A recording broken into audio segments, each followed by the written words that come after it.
杨开，你入门3年，147场挑战无一获胜，此次以名相搏，境界却毫无提升，你图什么？乱柿子，随便你。Halo guys, apa kabarnya hari ini? Masih baik-baik aja kan? Di video kali ini kita akan melanjutkan cerita Donghua Martial Peak. Oke, nggak usah lama-lama lagi, kita langsung aja ke ceritanya. Karena tak punya pilihan lain, Jangka segera melepaskan pedang abadi 5 elemen, menyelimuti dirinya dalam cahaya warna-warni. Sesaat kemudian, ia menggunakan teknik transformasi naga. Akhirnya berhasil bergerak secepat siput di bawah ngare. Tak lama kemudian, Jangka melenyapkan pedang abadi 5 elemen dan teknik transformasi naga. Terengah-engah saat ia jatuh ke tanah.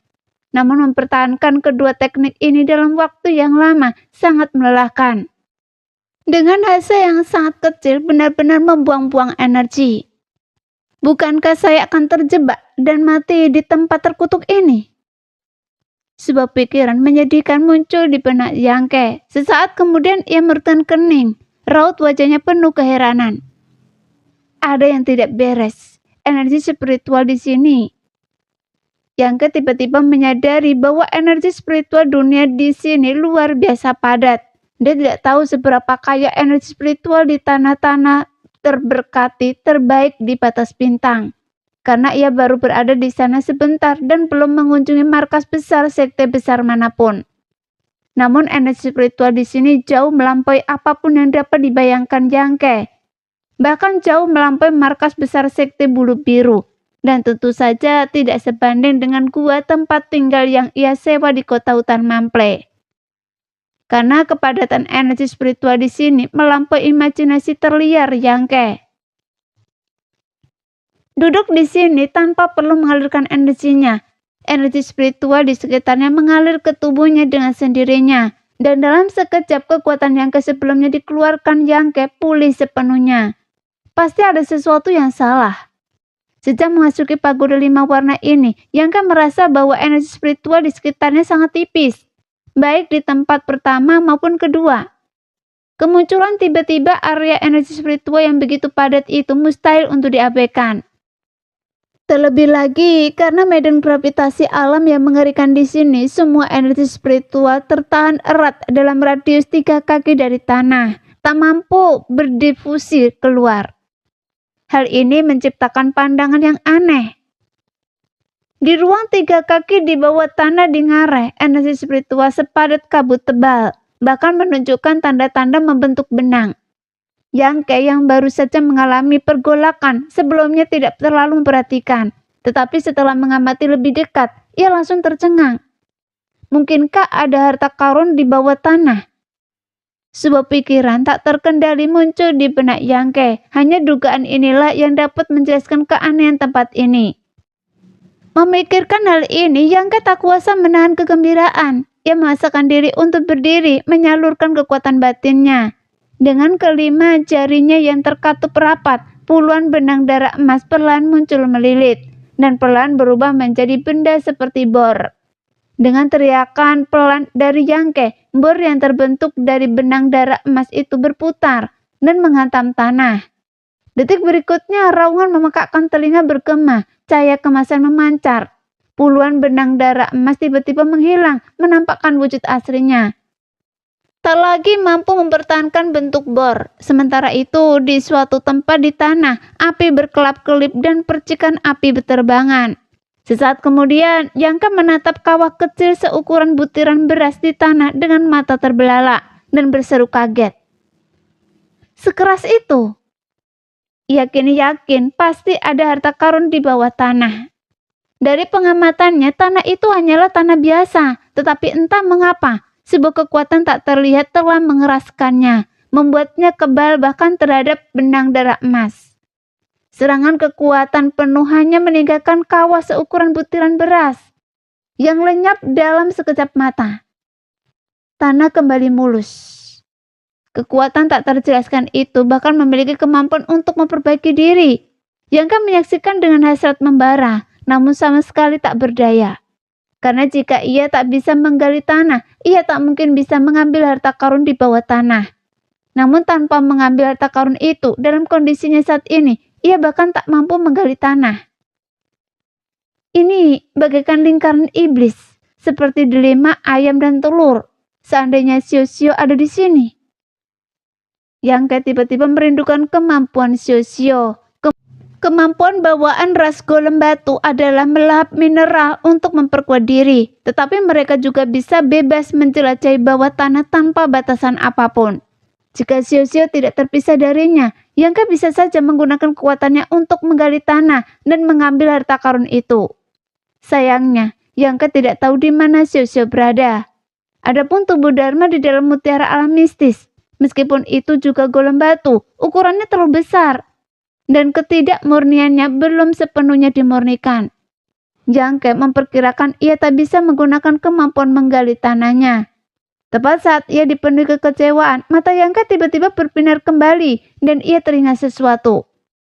Dia segera mengeluarkan mutiara mistik, menyelidikinya dengan indera ilahinya dan berkomunikasi dengan kelelawar terbang pembakar tanah. Karena makhluk kecil ini disebut kelelawar terbang melarikan diri dari bumi, ia pasti bisa menggali tanah. Jika kita bisa menggunakan kekuatannya, makhluk kecil ini adalah binatang iblis tingkat 10. Meskipun kecerdasannya tidak sebanding dengan manusia, ia tidak sepenuhnya tanpa kebijaksanaan. Ia masih bisa mengobrol sederhana dengan Yang tanpa masalah. Setelah beberapa saat, Yang dengan hati-hati mengulurkan tangan dan menyentuh Manik Xuanji. Kilatan cahaya menyambar dan makhluk kecil itu tiba-tiba muncul di samping Yang. Ekspresi Yang serius. Indra spiritualnya terus-menerus menyelimuti makhluk kecil itu, siap untuk segera menariknya kembali jika ia merasakan sesuatu yang salah. Lagi pula tekanan di sini sangat mengerikan. Ia tidak tahu apakah binatang iblis tingkat 10 dapat menahannya. Jika ia meledak dan mati, ia dan Mo Xiaoqi tidak akan bisa menjelaskan diri mereka sendiri. Untungnya situasinya tidak terlalu buruk. Meskipun makhluk kecil itu menunjukkan kesulitan dan rasa sakit yang luar biasa saat muncul, tubuhnya tampak menyusut drastis. Dan suara tulang berderak terdengar dari dalam tubuhnya. Mata kecilnya pelan berubah menjadi merah darah, seolah-olah pembuluh darah merembes keluar. Namun setelah beberapa saat, ia tampaknya telah beradaptasi dan mencicit 2 kali pada Yang. Yang sangat gembira dan berkata, "Kalau begitu, terserah pada Anda. Jika Anda merasa ada yang tidak beres, cepatlah naik dan jangan memaksakan diri." Binatang kecil itu mencicit 2 kali sebagai respon, lalu berbalik dan tenggelam ke tanah seolah-olah jatuh ke air. Namun ia tidak cepat. Butuh 10 tarikan nafas penuh agar wujudnya pelan menghilang. Yang menunggu dengan cemas di tempat, ingin menggunakan indera ketuhanannya untuk memeriksa binatang kecil itu, tetapi ia sama sekali tidak berdaya. Begitu indera ketuhanannya meninggalkan lautan kesadarannya, ia sepenuhnya terdeformasi oleh gravitasi yang mengerikan, membuatnya mustahil untuk mendeteksi apa yang terjadi di bawah tanah. Waktu secangkir teh berlalu, waktu sebatang dupa berlalu, 1 jam berlalu. Ekspresi Yang berangsur-angsur menjadi gelap. Tepat ketika ia berpikir perjalanan binatang kecil itu mungkin sia-sia, sebuah kepala kecil tiba-tiba muncul di kakinya, diiringi derit yang sangat keras. Binatang kecil itu muncul kembali, jadi Yang sangat gembira dan segera membantunya. Ia dengan putus asa mengaktifkan indera ketuhanannya, berusaha sekuat tenaga untuk menyelimuti binatang kecil itu dan menanggung sebagian besar tekanannya. Setelah tubuh binatang kecil itu benar-benar muncul dari tanah, Yang mengulurkan tangan dan menangkapnya. Pada saat yang sama, sosoknya menghilang dan ia dan binatang itu langsung memasuki mutiara Xuanji.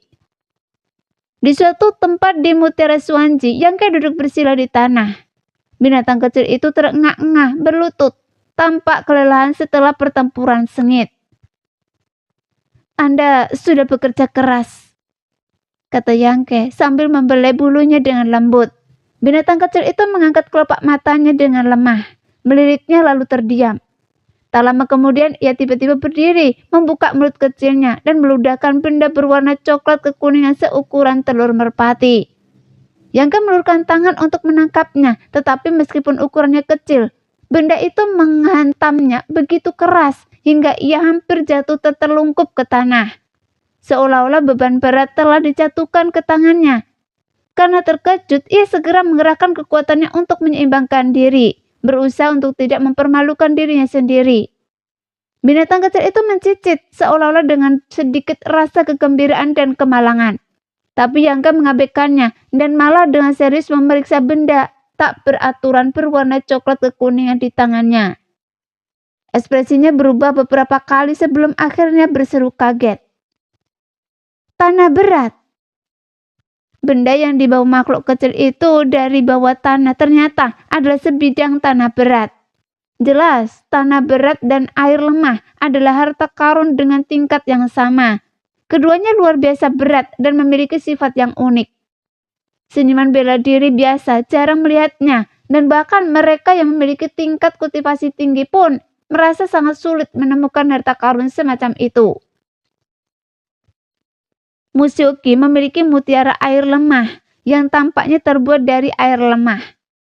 Di Gunung Kemurnian Gyo, ia menggunakan kekuatan mutiara air lemah untuk memenjarakan Luan Ponik muda. Luan Ponik adalah roh suci kuno dan bahkan anak-anaknya pun tak boleh dianggap remeh.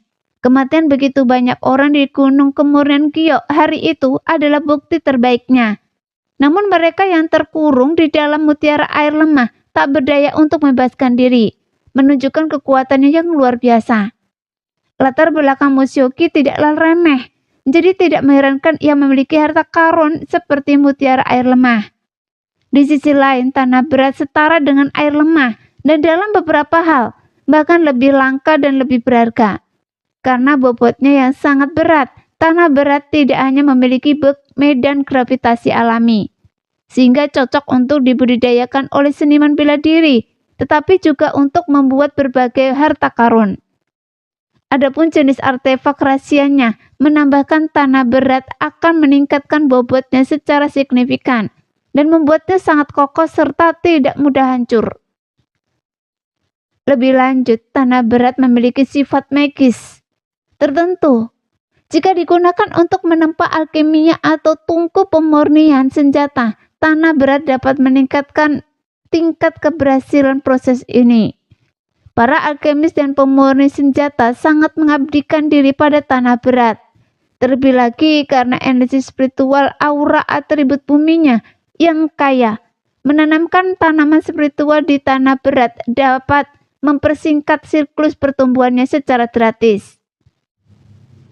Dengan kata lain, ramuan spiritual yang membutuhkan waktu 100 tahun untuk matang mungkin hanya membutuhkan waktu 5 tahun atau bahkan kurang untuk matang jika ditanam di tanah berat.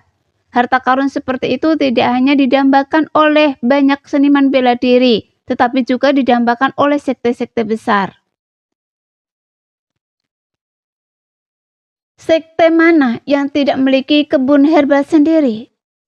Kebun herbal setiap sekte membudidayakan sejumlah besar ramuan spiritual dan tanaman obat. Tetapi semakin berharga ramuan tersebut, semakin lama siklus pertumbuhannya.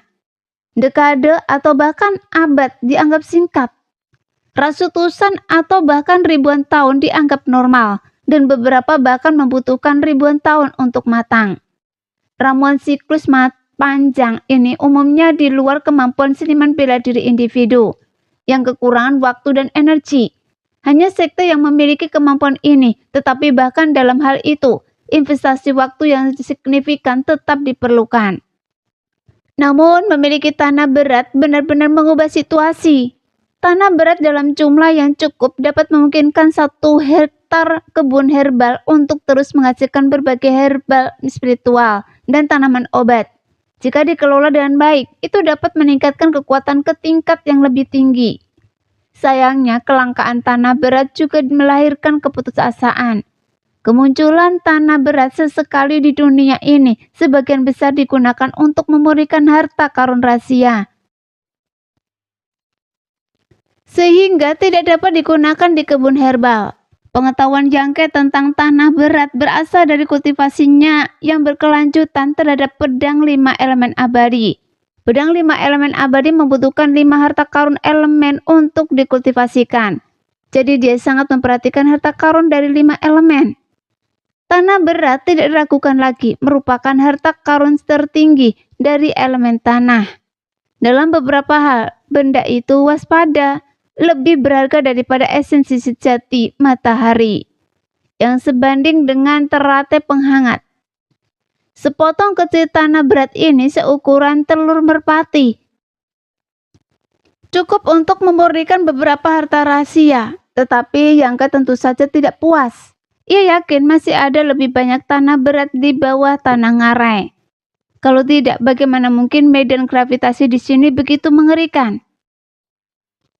Setelah berpikir sejenak, ia meletakkan tanah berat itu, lalu mengeluarkan segenggam pil pemulihan dari cincin spesialnya, meletakkannya di telapak tangannya, dan menawarkannya kepada binatang kecil itu.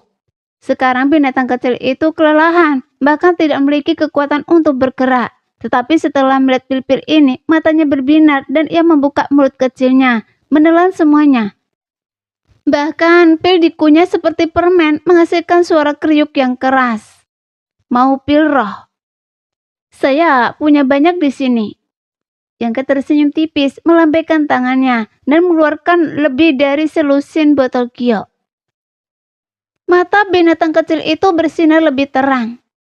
Bagus sekali, bantu saya mengambil ini dari bawah tanah, dan saya akan memberi Anda pil roh sebanyak yang Anda mau.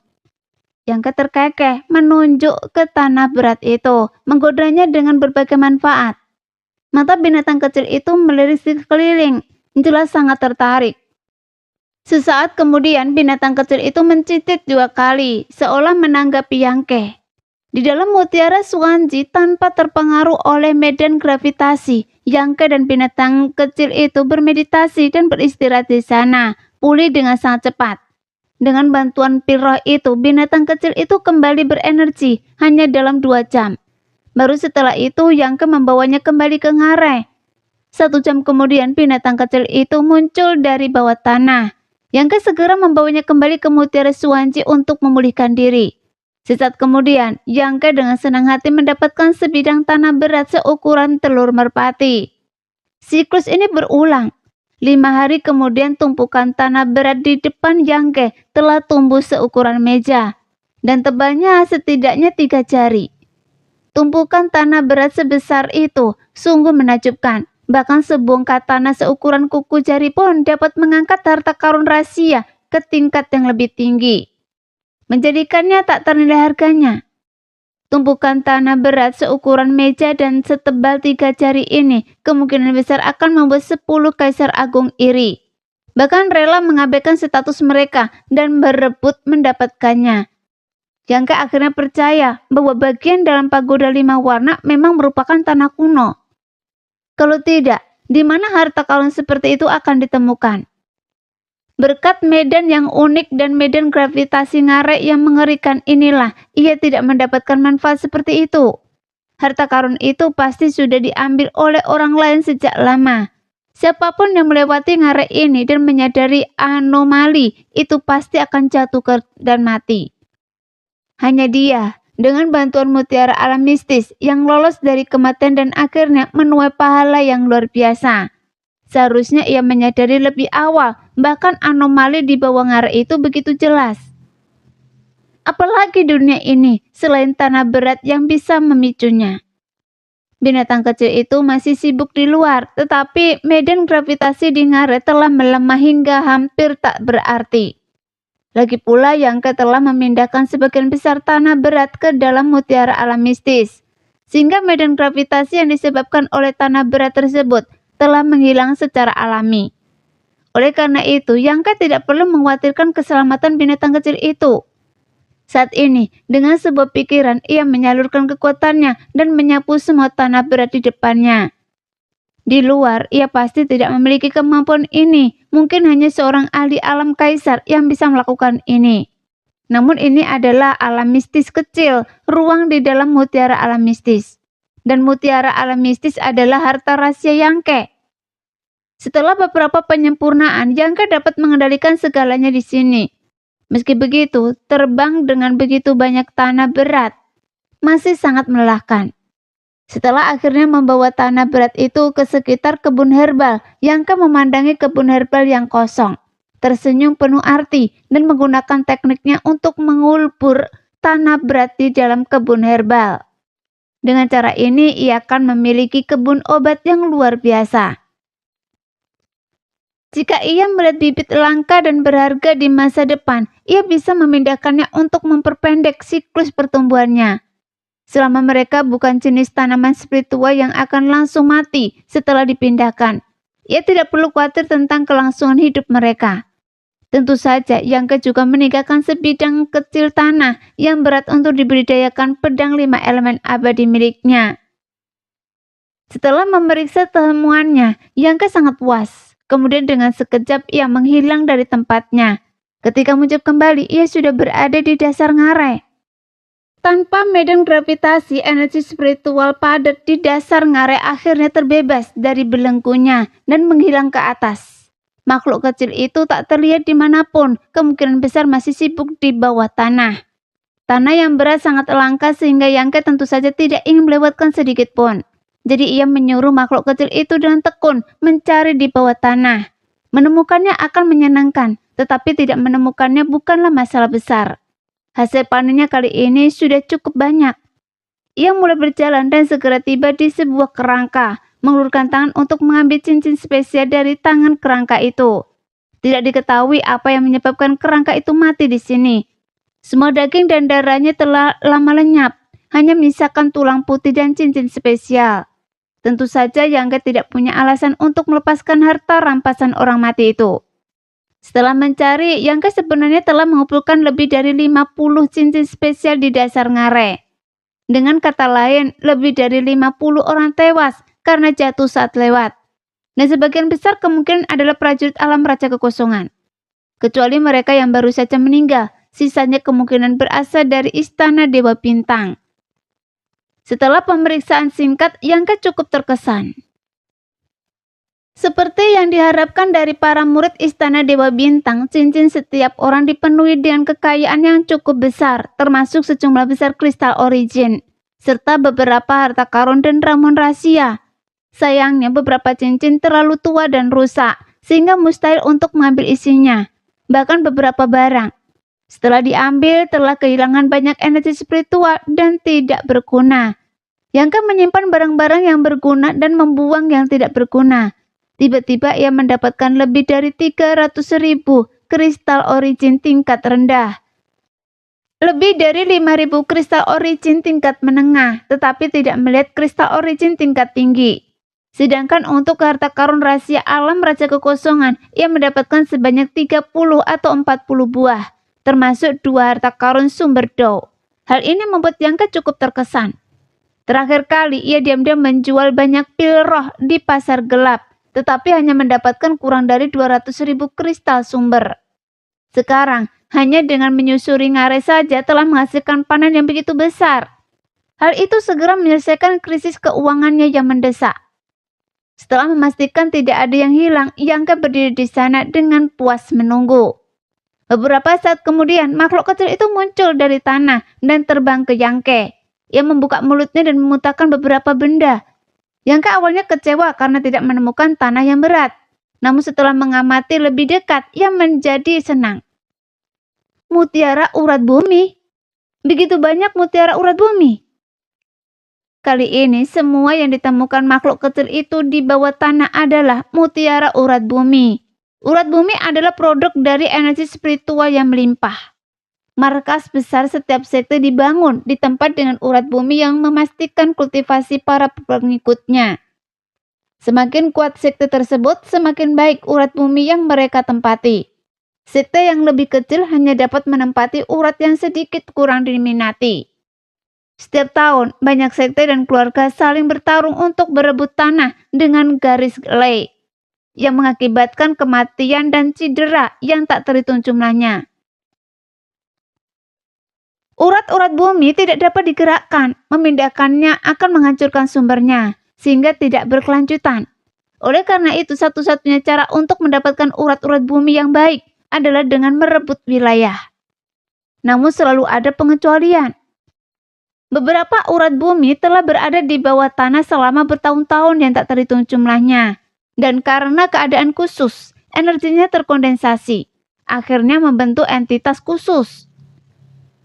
Manik-manik urat bumi. Satu manik-manik urat bumi setara dengan seluruh urat bumi, mengandung semua energi yang seharusnya dimiliki oleh sebuah urat. Manik-manik urat bumi sangat langka. Yangke yang telah menjelajahi wilayah bintang asalnya selama bertahun-tahun hanya pernah melihat satu di perbendaharaan bintang ungu, yang akhirnya ia tempatkan di bawah kebun herbalnya di alam mistis kecil untuk menjaga energi spiritual yang melimpah dan membudidayakan tanaman obat. Namun kini, kelelawar terbang melarikan diri dari bumi telah mengumpulkan 4 dari bawah tanah. Dengan gembira, Yangke segera mengambilnya dan memeriksanya dengan seksama. Dia segera menemukan bahwa keempat mutiara urat bumi ini memiliki kualitas yang jauh lebih tinggi daripada yang ia ambil dari gudang harta karun bintang ungu bertahun-tahun yang lalu. Baik jumlah total energi yang tersimpan di dalamnya maupun kemurniannya jauh melampaui mutiara bintang ungu. Jika mutiara Vena bumi dari gudang harta karun bintang ungu bermutu rendah, maka keempat mutiara ini setidaknya bermutu menengah. Dan yang terbesar kemungkinan bermutu tinggi. Kepadatan energi spiritual yang dipancarkannya membuat Yangke takjub. Fakta bahwa begitu banyak mutiara Vena bumi muncul di bawah Ngare membuat Yangke terkejut, sekaligus gembira. Namun setelah mengamati lebih dekat, Yangke merasa itu sepenuhnya alami. Tanpa mutiara Vena bumi ini, bagaimana mungkin energi spiritual tempat ini begitu melimpah? Meskipun tanah yang berat sangat berharga, ia tidak dapat membentuk konsentrasi energi spiritual yang begitu padat.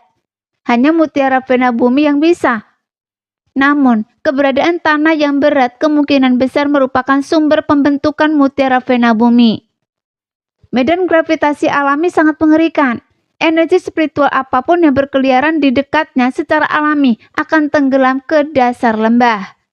Berkumpul, mengembun, dan menekan di bawah tanah. Selama bertahun-tahun yang tak terhitung jumlahnya, hal ini mengakibatkan terbentuknya mutiara Vena bumi. Pagoda 5 warna telah ada sejak lama. Keberadaan medan perang kuno ini juga mustahil untuk diverifikasi. Selama ribuan tahun yang tak terhitung jumlahnya, energi spiritual yang ditarik oleh medan gravitasi membentuk mutiara-mutiara Vena bumi ini. Penjelasan ini cukup masuk akal. Yangke hanya perlu berpikir sejenak untuk menebak kebenarannya. Meskipun mutiara-mutiara Vena bumi ini tidak seberharga tanah berat, mereka tetap cukup berharga. Bahkan jika ditempatkan di sekte besar, mereka akan cukup untuk meningkatkan kepadatan energi spiritual di dalamnya 1 tingkat. Dengan jentikan pergelangan tangannya, Yangke mengirim mereka ke dasar kebun herbal di alam mistis kecil. Dikombinasikannya dengan yang sudah dimilikinya, 5 mutiara Vena bumi bersama dengan begitu banyak tanah berat. Menjadikan kebun herbal di alam mistis kecil bisa dibilang yang terbaik di batas bintang. Yangke bahkan agak tidak sabar untuk membudidayakan beberapa herba spiritual dan melihat khasiatnya.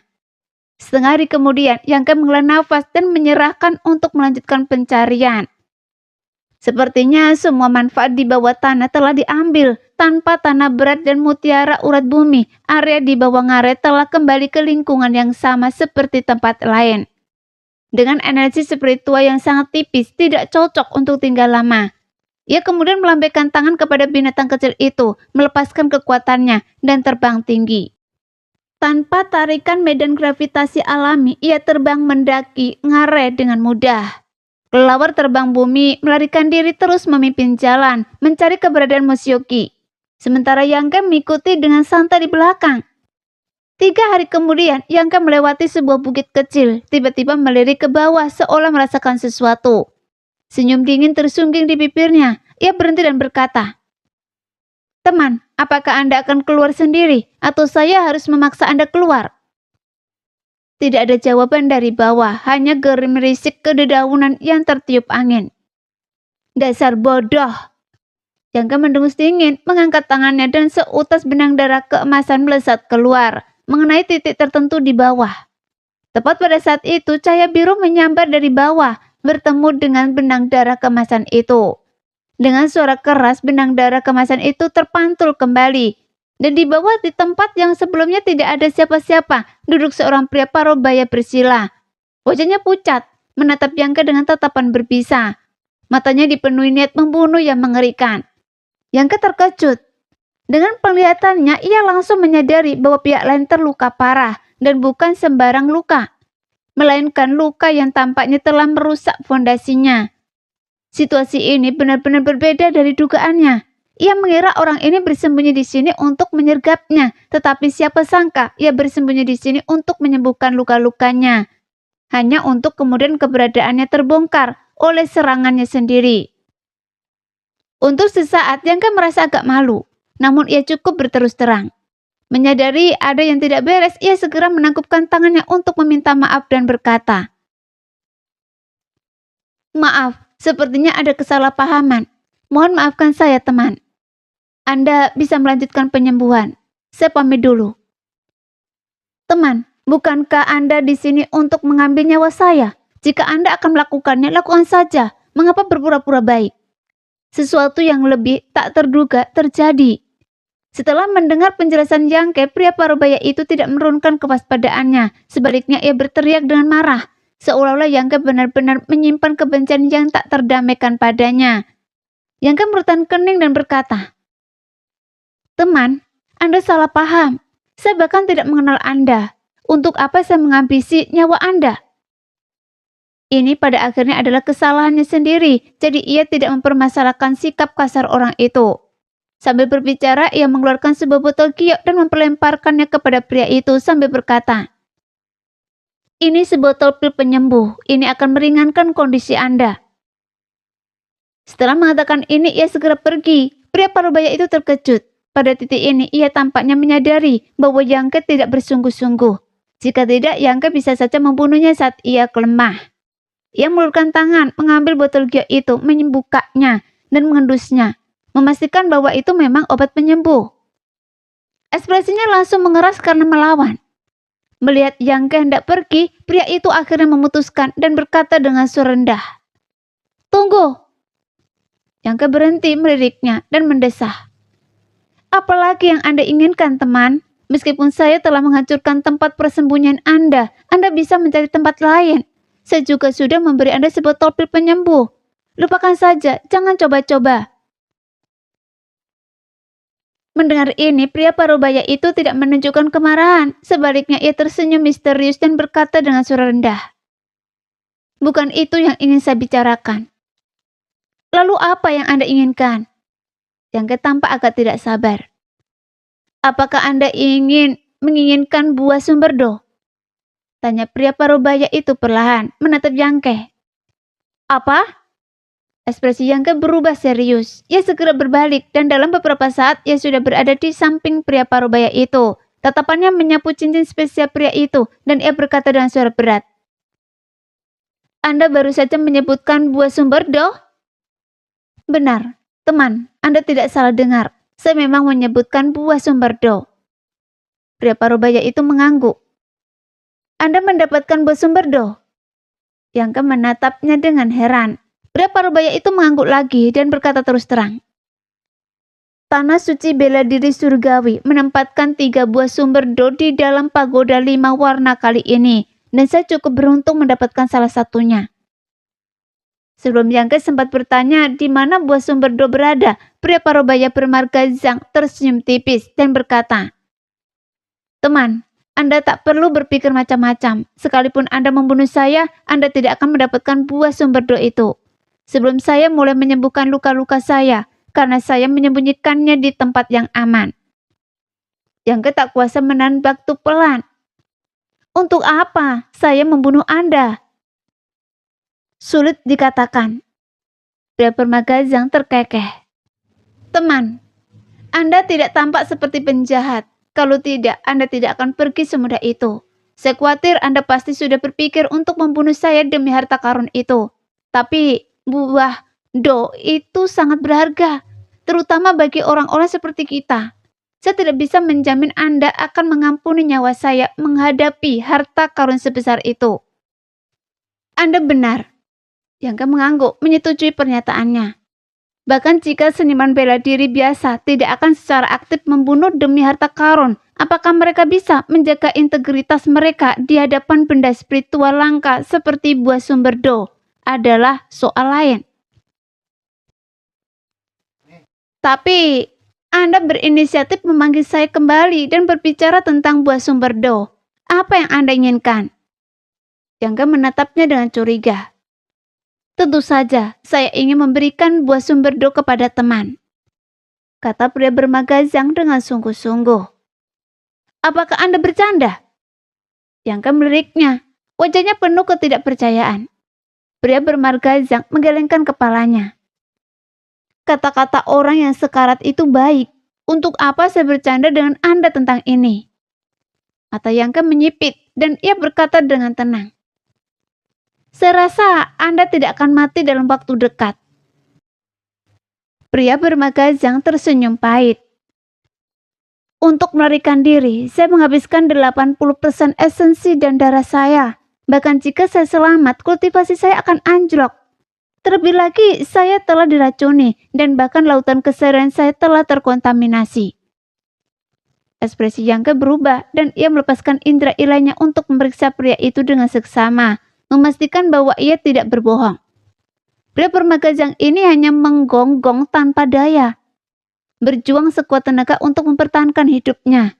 Mungkin ia telah meminum sejenis ramuan untuk bertahan hidup. Dengan luka-luka seperti itu, bahkan tanpa ada yang membantu, ia takkan hidup lebih dari 2 hari.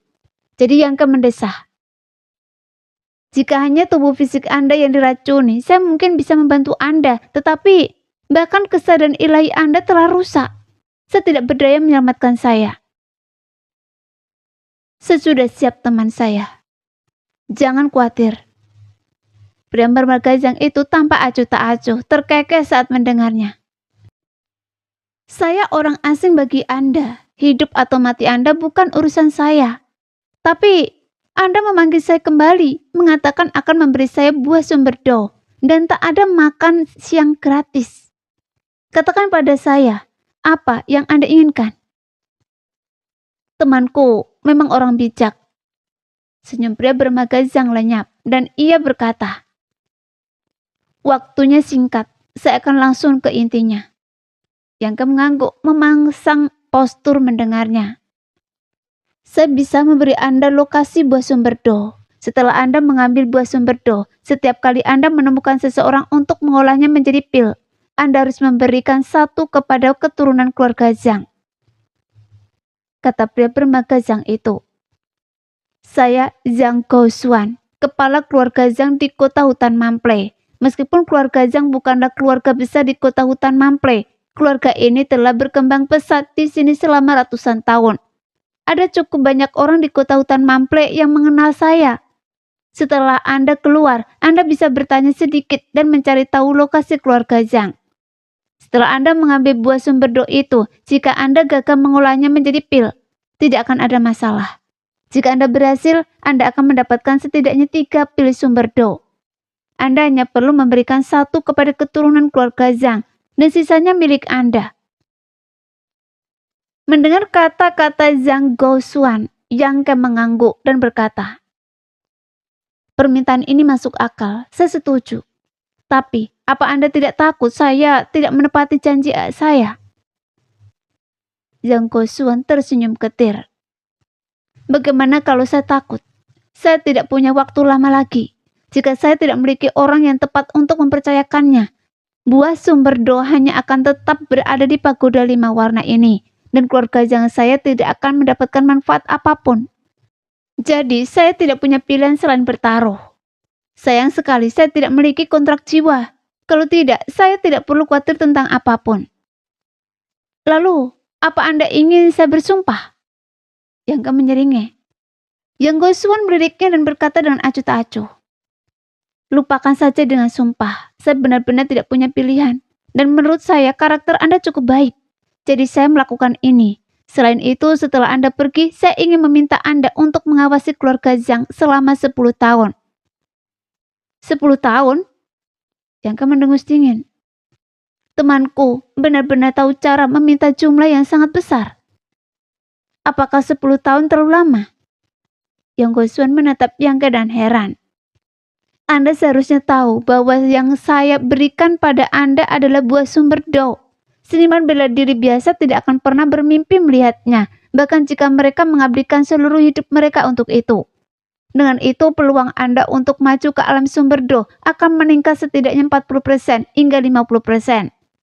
Selama bakat Anda tidak terlalu buruk, kemajuan Anda pasti akan terjadi. Yang Ke berkata dengan acuh tak acuh. Sejujurnya, saya bisa maju bahkan tanpa buah sumber do. Jadi benda ini tidak terlalu menarik bagi saya. Temanku, Anda benar-benar besar mulut. Yang Gosuan kini agak terkejut, mengamati Yang Ke dari atas ke bawah, mencoba melihat apakah ia hanya berpura-pura misterius. Sayangnya ekspresi Yang Ke benar-benar tenang. Nah, sekian dulu cerita kali ini. Kita lanjut lain hari ya guys ya. Bye-bye.